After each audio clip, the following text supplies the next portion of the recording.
I'm Dr. Kongsak Tanphaichitr. Today we'll be talking about principal teachings of Luangpor Teean, who taught dynamic rhythmic meditation.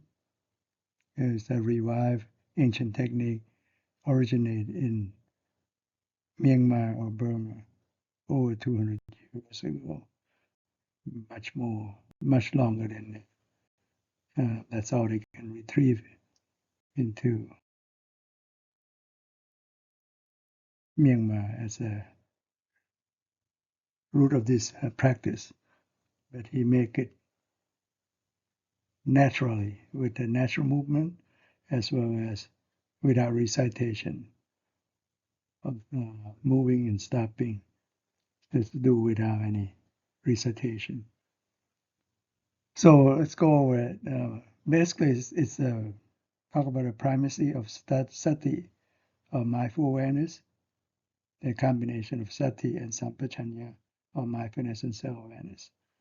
Luangpor Teean's meditation method, often called self-awareness meditation or dynamic rhythmic meditation, centers on developing continuous self-awareness or Sampajanna through rhythmic bodily movements. He taught that this dynamic approach is more effective than static meditation methods that focus on concentration, such as concentrating on the breath. But in fact, mindfulness with breathing, or anapanasati, the real anapanasati has 16 steps of observing your body, feeling, mind, mental phenomena. Basically, you practice 4 foundations of mindfulness. And in that, you observe the breath movement without moving your body. Therefore, it's not static in that sense.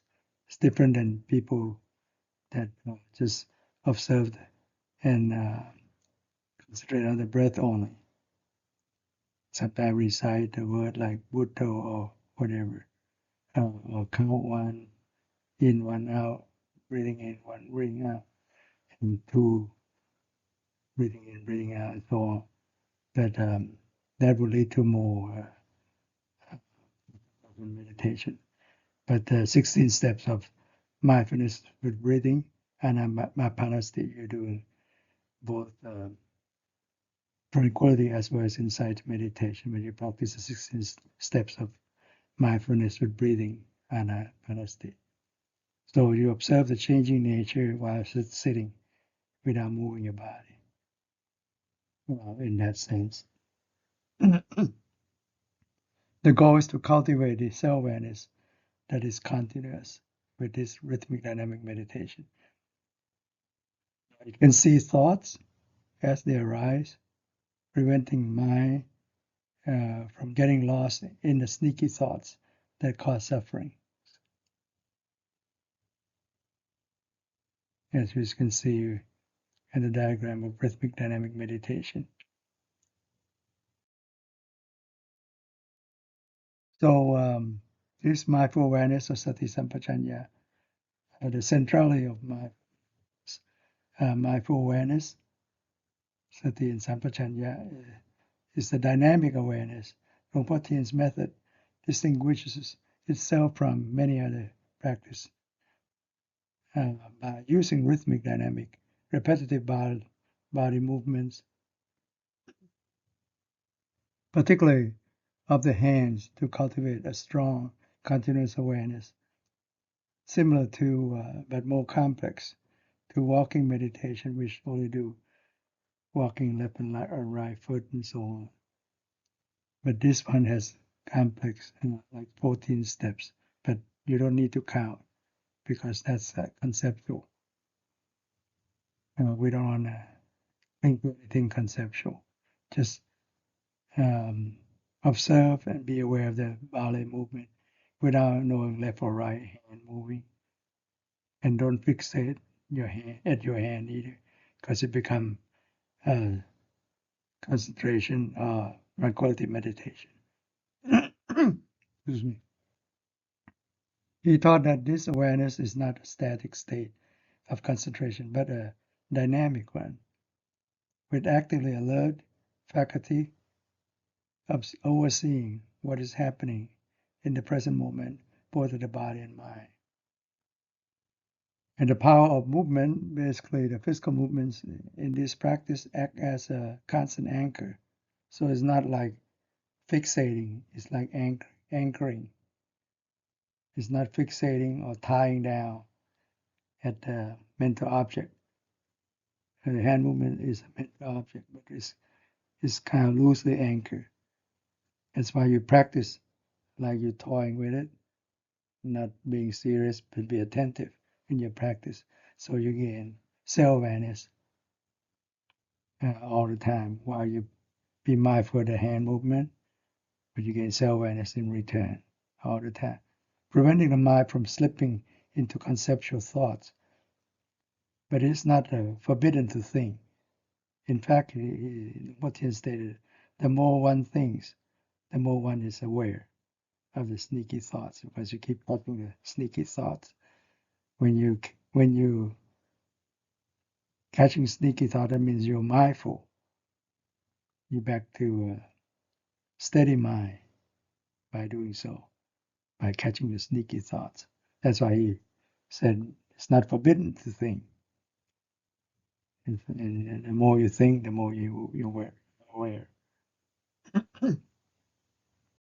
By being aware of the body movement, the mind is trained to be present in awareness. And such awareness can then be applied to all aspects of life, both body and mind. Same awareness. You become aware of your mind with mind movement, which is your thoughts. So dynamic rhythmic meditation, as a method that Luangpor Teean was teaching, is distinct from other forms of meditation. It doesn't rely on inner recitation, like Buddha, where you focus on your breath and so on, or focused attention or concentration on a single object, which basically that would be concentration or tranquility meditation. There are two types of meditation.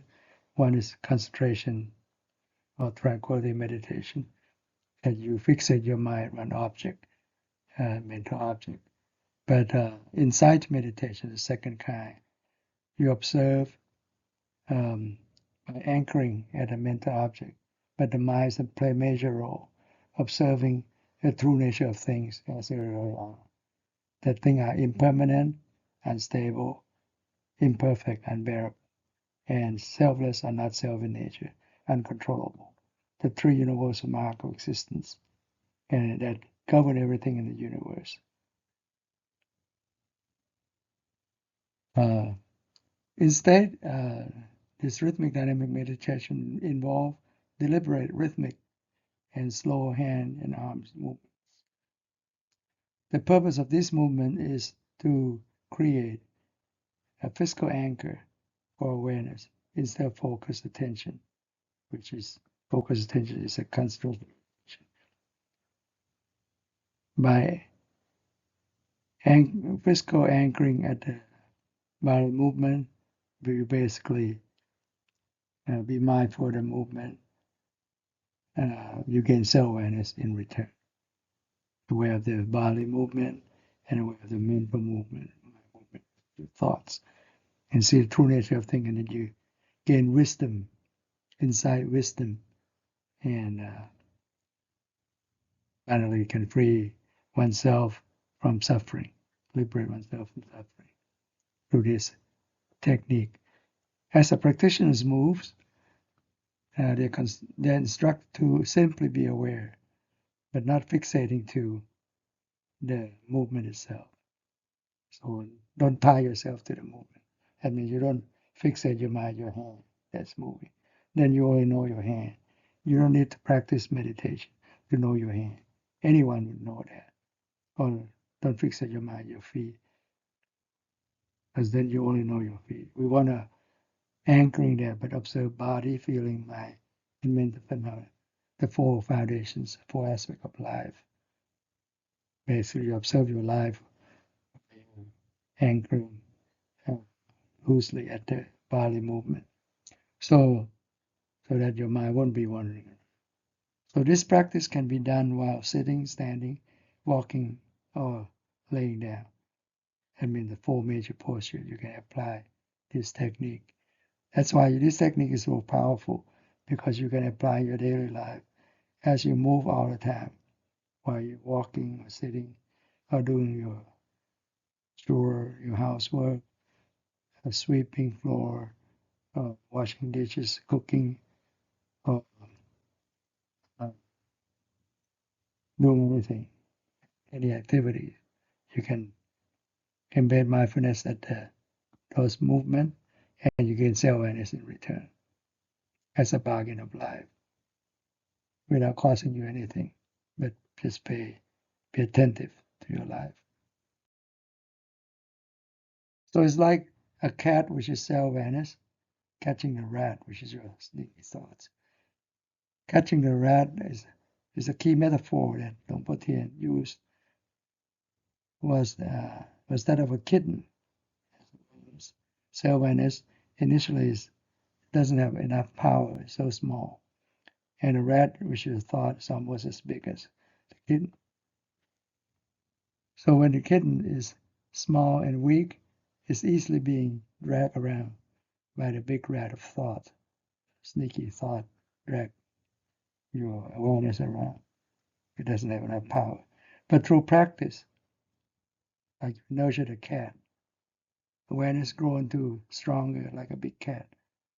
Into a big cat and can catch the thought with one swap, with a swift move as soon as it arises, preventing it from spiraling into a chain of biased thoughts, causing suffering.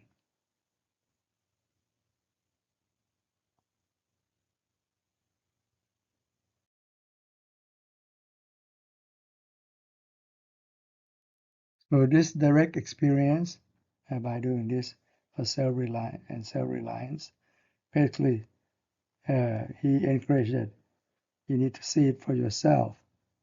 Luangpor Teean famously urged his students not to believe in his words, or even the scriptures.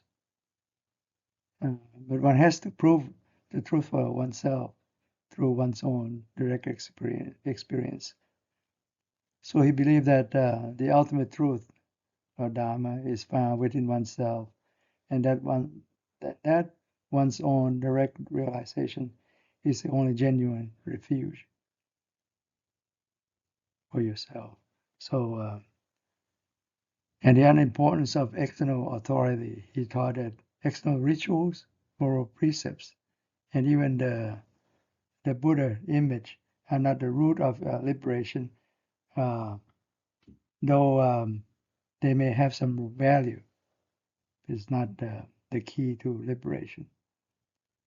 So the true path is an internal one that involves directly observing and understanding the mind, seeing the mind movement, catching your thoughts, which is the root of suffering, cause of suffering. Thought and suffering, understand the root of suffering, basically thought as the cause of suffering. According to Luangpor Teean, the root of human suffering is one's own thought, not external events, but conditioned by the biasly generated mental image, or namarupa, or imagination in the dependent arising, is the fruition of ignorance. It have mental impulse that tainted your mental consciousness, your mind, basically. And then it results in namarupa. You generate your imagination to do this and that, so which is tainted with greed-headed delusion, embedded in there, in the stream of conceptual thinking, that result in corrupted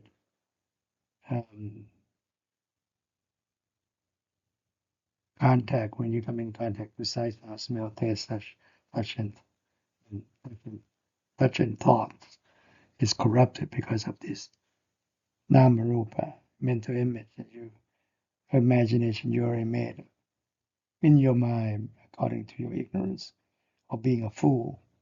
So you end up with craving and clinging, and end up with suffering when you didn't get what you want or got what you don't want as a result. So that's why thoughts is the root of suffering. It's a cause of suffering. So going against the stream, his meditation techniques is called self-awareness meditation as a powerful tool for going against the stream of unawareness, flowing into the habitual delusional mental patterns that we all being full in our daily life, in the habitual delusional thinking, mental pattern, in the habitual delusional thoughts, sneaky thoughts, embedded with greed-headed delusion, as usual, because you don't see that you are being enslaved by those sneaky thoughts. Unless you practice this insight meditation and catch this thought as it arises, then you free yourself from those sneaky thoughts, not being enslaved by your thought. Back to the equanimous mind. As the Buddha said, mind is luminous, but tainted by transitory mental impurities of greed-headed delusion. Because those are transitory. It's not the true nature of your mind. It home in when you have sneaky thought, have ignorance, and it's decide to home in without leaving when you don't catch it. When you are mindful aware, you can catch a sneaky thought and get rid of those transitory mental impurities or those uninvited guests of sneaky thought embedded with greed-headed delusion. So that free your mind into the luminous mind and pure mind, neutral, equanimous mind. So with continuous awareness, one can see one's own thoughts as it arises and ceases, without being caught up in the thought, thereby liberate oneself from suffering. When you're in a thought, you don't know that you've been influenced and enslaved by those sneaky thoughts, unless you catch the thought as it arises and you realize that, oh, you have been a fool in the past because you didn't see it. You generate your world according to that thoughts, that sneaky thoughts, and you live that thoughts. That's why you keep the sneaky thought kind of enslave you in those imaginings, in the sneaky world of thoughts that you wish it would be like that, and end up with craving, clinging, and suffering as a result when you didn't get what you want or got what you don't want. So suffering in thought, the nature of suffering in thoughts, the central tenet of his teaching is that thoughts are the root cause of suffering. Embedded with greed-headed delusion is called kilesa. Kilesa, mental impurities of greed-headed delusion, of desire, anger, and ego that embedded into trying to please this phantom ego, which is not truly existing, with desirable and undesirable nature that arises in your body, feeling, mind, mental phenomena. So he believed that these defilements cannot be suppressed through conventional means, like moral precept or concentration meditation alone, as lack wisdom. Self-awareness basically is wisdom in action. That's what we want to cultivate and nurture into this, getting into a big cat with inside wisdom. So instead, he taught that practitioners must go to the root of the problems by letting thoughts flow freely and use awareness to observe them without attachment, or indulging the thoughts. By seeing the thoughts, as soon as it arises, one can break the chain of mental process that lead to suffering. You free yourself, not being enslaved by your sneaky thoughts.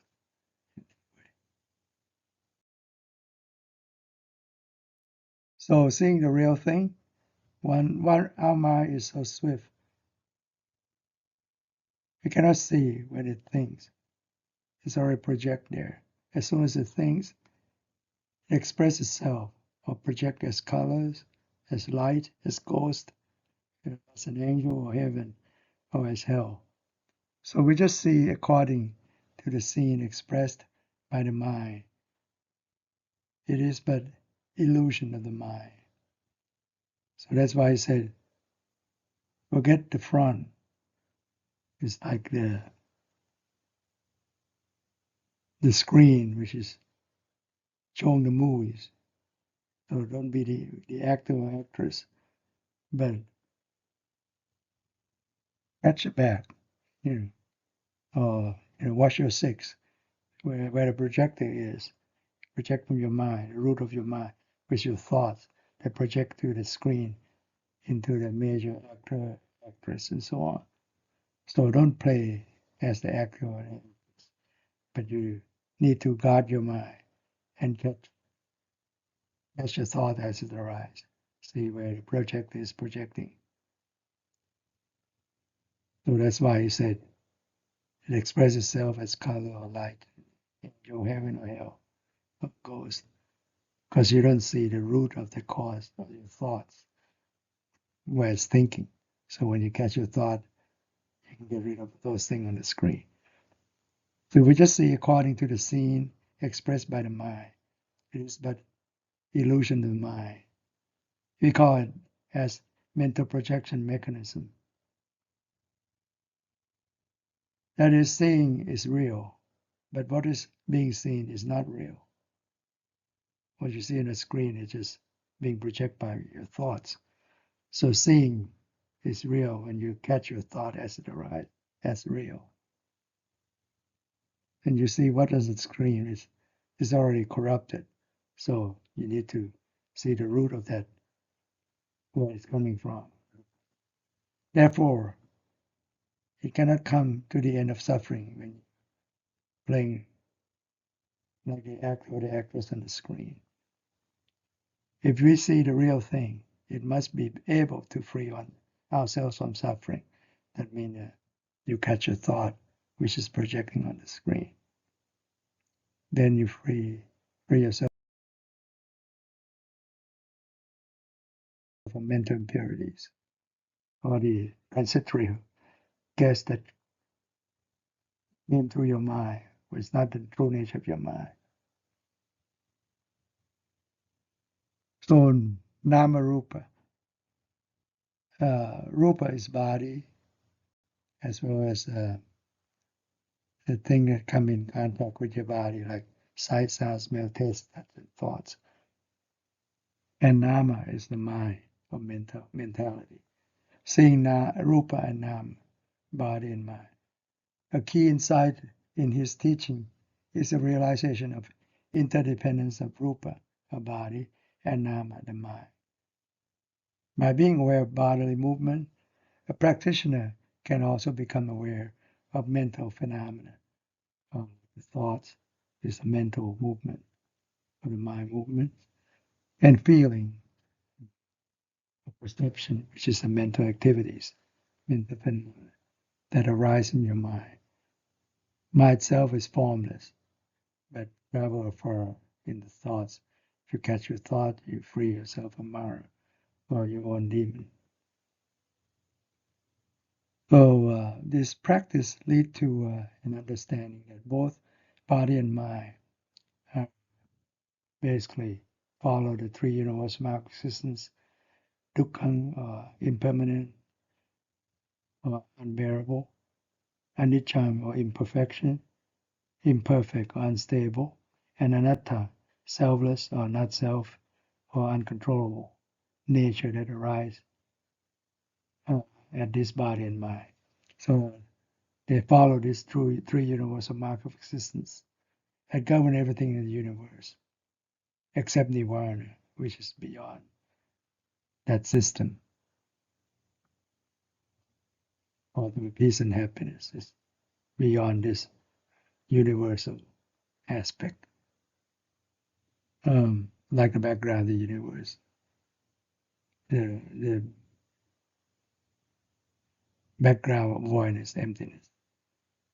So the three universal mark systems are the key to vipassana, that insight, that allow you to gain insight, seeing the true nature of things as they really are, that follow the impermanence, imperfections, and selflessness are not self nature. In fact, on the first day he started practicing this rhythmic dynamic meditation, when he went into a retreat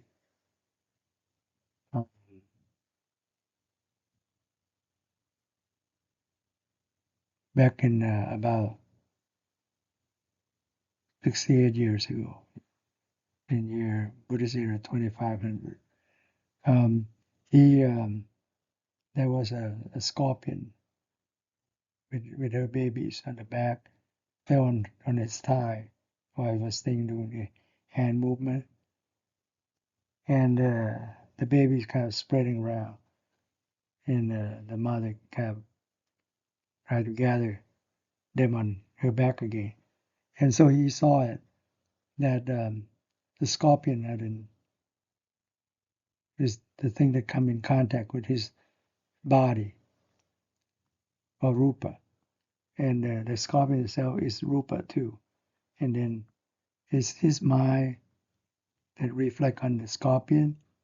He just feel neutral, not feel it's harmful or anything like that, or scary. And so as the scorpion was kind of like trying to gather her babies. So they both have nama and rupa, and so on. Rupa and nama. It's different than the other word, nama rupa. Nama rupa is one is singular word. It means imagination. It's a mental image that they imagine. That's in the dependent arising. But rupa and nama is body and mind, and so on. I'll explain in the next slide. So everything follows the three universal mark of existence, including your body and mind. Impermanence, imperfection, selflessness. So this explains catching teaching of Luangpor Teean. Teean said that before he fully believed in himself, the teacher taught him about name and form, or nama and rupa. Form is the body, and name is something that's conceptual created by your mind. But knowing only what the teacher said is not real. You must know it by yourself. Until he saw it for himself when the scorpion with the babies fell on his thigh. So when he sees it's not harming, it's not harmful. He just was sitting, he just took a long stick and put on his thigh, and the scorpion with her babies just climbed on the stick.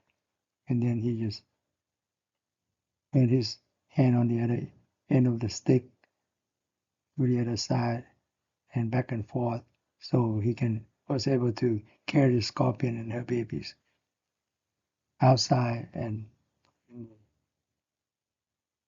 on the ground outside. And he overlooked, there were two bulls, two buffaloes. Water buffalo was headbutting each other. He also saw them as name and form, body and mind, form, rupa and nama.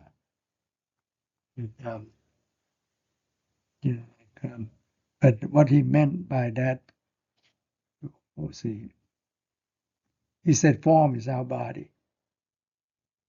The scorpion fell on. So as the scorpion is the form by itself. And name, or nama is what comes in contact with the body, the form, conditioning one's mind. When he saw his mind while this happening, he saw them, the scorpion and the babies. It's not harming him. And he said his thigh also is a form, and name he saw it as neutral, that doesn't harm him, doesn't bite him, didn't sting him. So he just took a stick and let the scorpion climb on the stick and put it outdoors, not harming each other. Didn't harm them and didn't harm either. So the two are inseparable. And when name and form separates, it is death. Because they have to go together.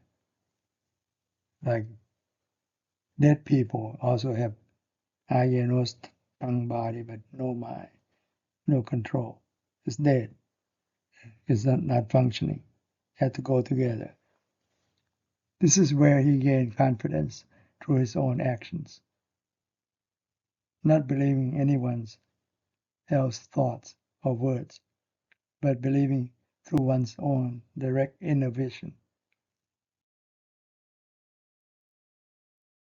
So, direct personal experience over scripture. Luangpor Teean's teaching were based on his own direct experience of enlightenment. He was known for encouraging his disciples to not simply believe what he or any other teacher said, nor what was written in the scriptures. He emphasized that the truth must be proven and understood by oneself through personal practice. He taught that religion and Buddhism are not external concepts, but are found within one's own mind. So we all have name and form, and we have this mind, and you have wisdom. Through inside wisdom, when you cultivate self-awareness, be mindful, aware of it, you could gain and see the true nature of things. With inside that everything is impermanent, imperfect, and selfless in nature. And with the true universe mark existence, it's not worth clinging to. When you cling to it, you go against the stream and you suffer because you have thought to not to be depending on those three universal marks. You go against the stream.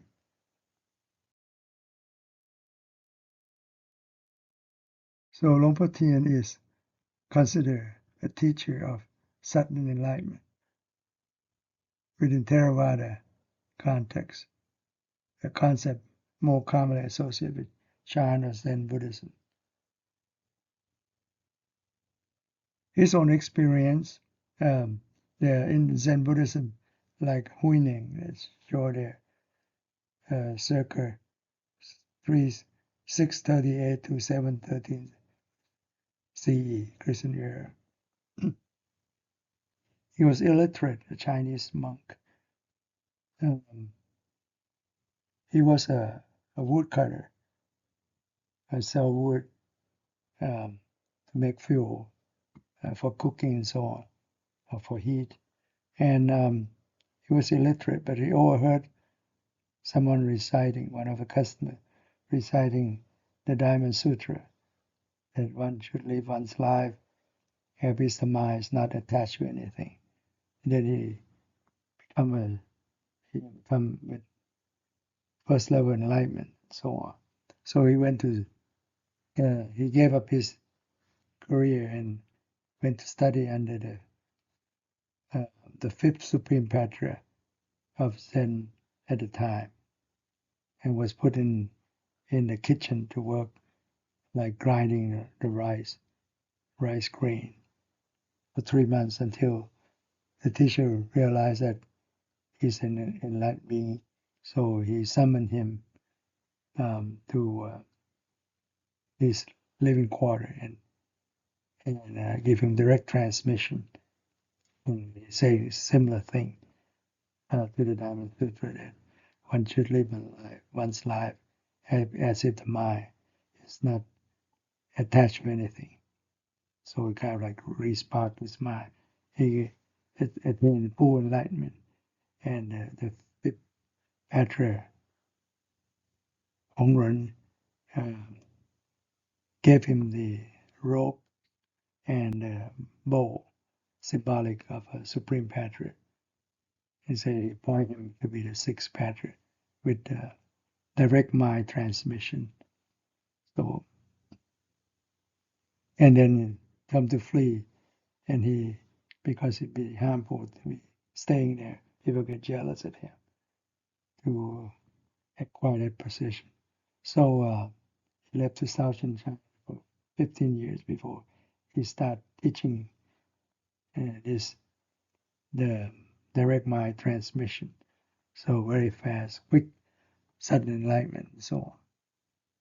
Not dissimilar with Luangpor Teean technique, because he being enlightened by the second day of his practice through this rhythmic dynamic meditation. And he taught this technique subsequently for the rest of his life, under 33 years or so. So Luangpor Teean's own experience of awakening came after several years, 8 years, according to literature, of various popular meditation practice without any major result. But final realization was a sudden, complete change in the qualities of his mind on the second day after starting practicing rhythmic dynamic meditation, where he began to see rather than just know his thought. Seeing the thought is the origin of liberation. These are the key words that he emphasized. As Luangpor Teean said, because normally we don't see our thoughts. We act our thoughts with embedded with greater delusion. So we express as anger or desire or with egoistic view. But you don't see it, but you've been enslaved by your thought, influenced by your sneaky thoughts, and so on. When you catch your thought as it arises, you end this cause of suffering, basically. That's why he said it's the origin of liberation. So this experience led him to believe that liberation from suffering is possible in this very life. In fact, when he went in to try to get rid of his anger because he lost his temper 2 years earlier when he was running an engine boat on the Mekong River, major river in northeastern Thailand, between northeast Thailand into and the Loi province where he lived to Laos, to Vientiane or Vientiane, Luang Prabang in that area, back and forth, like carrying merchandise, so on. And he learned this technique from one of the monks that was a passenger, but didn't know any detail. But he recollect on the second day of his practice, he first day was advised to practice on reciting death, death, death. But he said he tried that previously. It's no good. He tried for a whole day, it didn't work. Second day he tried this rhythmic dynamic meditation without recitation and move it normally. Because traditionally they were teaching to move very slow and recite moving and stopping. Every time move, it just said moving, say stopping. But he said he took that out. No need to recite because it's conceptual. Just practice at normal pace without recitation. And embed his mindfulness in the movement and gain self-awareness, which is wisdom in action. In return, by doing that, he being within 24 hours or so, because he started catching the thought. saw the scorpion drop on Nama Rupa and Nama. When the scorpion with the babies drop on his stuff. So he gained insight, wisdom, he started catching a thought. Initially, he thought someone was pushing him around, but then he realized it was his thought, make him kind of move his body, swaying his body. His thought 4 times, he became fully enlightened in the 24 hours. That's why he was able to teach a lot of people, because he see the detail of this change. He was aware of this, the detail of what's happening in his mind. So the essence of the Buddha, the Luangpor Teean's teaching provide a practical and direct path to self-awareness, urging practitioners to move beyond intellectual understanding and religious rituals to see the truth of one's own body and mind, thereby liberating oneself from suffering. He said it's possible for everyone to liberate oneself in this very life. They have done so. So that's why he was comparing to Huineng. Luangpor Teean himself was illiterate in the traditional Thai language. You know a few words, some in Laotian language, which is sort of similar to Thai language. But he can speak Laos and Thai, but cannot write Thai language. And he was taught after he realized the truth, and some of his students started to teach him the traditional Thai language, written language, and so on. And he can talk the traditional Thai dialect subsequently. So it was comparing to Huineng, who was illiterate, a Chinese enlightened being there.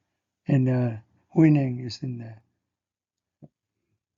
Guangdong, southern China, southeastern China, not too far from Hong Kong, a little bit north of it. And his corpse is still not decaying. There's a picture of his corpse, but they think they have embedded in some stuff. But his corpse is not decaying. Some enlightened being are like that. When they don't cremate them, the body is not decaying for over 1,000 years, 1,300 years, still not decaying. Okay. So, try it yourself. Practicing this rhythmic dynamic meditation to gain insight wisdom. Practice basically mindfulness, self-awareness, and mindfulness with the body movement and gain self-awareness. In fact, we move out a lot. So you can embed this technique in your daily life. You do with your eye open in the formal practice. Look down, meet in front of you, and do the hand movement 15, 30 minutes a day. And then you apply this in your daily life because you move all day long. While you're sweeping floor, cooking, just be aware. Embed mindfulness with that movement. You gain self-awareness at your body by doing that. You start catching your mind movement with your thoughts. That's where you're going to be aware of your feeling and your thoughts and so on. So this way is the simplest way to practice, and you can practice 24/7 while you're awake from the morning to night. You retire in bed mindfully and wake up with awareness again, alert awareness, embed self-awareness, mindfulness, again self-awareness through your daily life. And you come to realize the truth in no time. Thank you for your attention.